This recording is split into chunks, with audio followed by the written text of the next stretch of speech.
Major actor announces he's seeking an assassin for Trump before getting ironic dose of karma. Since Donald Trump announced that he would be running for president, there has not been a shortage of celebrities who tried to use their celeb status as a platform to do everything they could to stop him from becoming president. Ironically, the American people didn't listen to them, and now many of their careers have suffered because of it. Recently we reported on the actions that a few of these Hollywood celebs, Mark Ruffalo, Jimmy Kimmel, and Miley Cyrus, and what they have done and said to try and stop the president. Now we can name one more actor to the list that is trying to use their platform to speak out against the president, and this time he has definitely gone too far. In a recent book that Sean Penn wrote, he made it clear what action he wants taken to stop the president.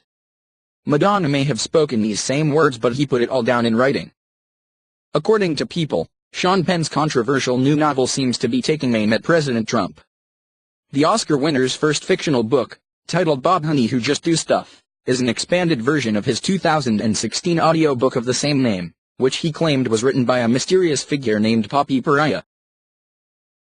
The novel version of the audiobook, which was released on Tuesday, loses the Pariah backstory and adds a few chapters to the short but complicated tale of a disaffected divorce named Bob Honey who works as a part-time assassin and septic tank salesman. In one new addition to the story, Honey writes a letter to the book's fictional president, Mr. Landlord, who seems to be a thinly veiled representation of Donald Trump. "You are not simply a president in need of impeachment, you are a man in need of an intervention," Honey writes in the letter. "We are not simply a people in need of an intervention, we are a nation in need of an assassin." The letter, which also references Russian election meddling, alternative facts and the Women's March, ends with Honey challenging Mr. Landlord to a duel, before threatening, "Tweet me. I dare you." Penn has been a longtime critic of the president, whom he called an enemy of mankind in an op-ed for Time in January, which came in response to Trump allegedly labeling certain nations in South America and Africa as S-hole countries in an Oval Office meeting. Reviews for Penn's novel have been shaky at best. While famed novelist Salman Rushdie called it great fun to read ahead of its release, many reviews have been negative.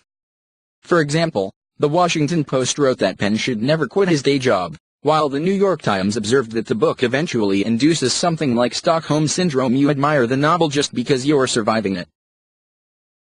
The actor promoted the novel Tuesday with a strange appearance on The Late Show with Stephen Colbert, where he admitted that he was still shaking off the effects of a sedative. "I'm doing well.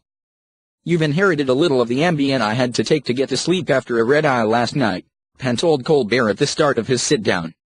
"So in other words, you're still a little bit on the Ambien train right now?" the host asked.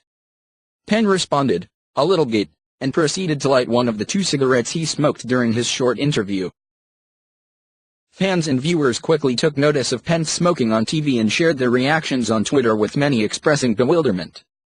"Sean Penn is looking a little disheveled while #chain smoking on #Colbert," one user tweeted. When Colbert pleaded with Penn to give up smoking, the actor joked, "Job security for oncologists."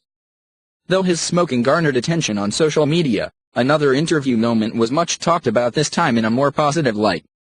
Penn praised the students and survivors of the February 14th shooting at Marjory Stoneman Douglas High School who organized the March for Our Lives protesting Washington, D.C. on Saturday.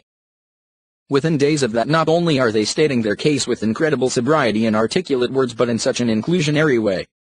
"You feel like there are reasonable people who have been on the other side of this conversation who will listen to these kids," he told Colbert, later nodding when asked if the students give him hope.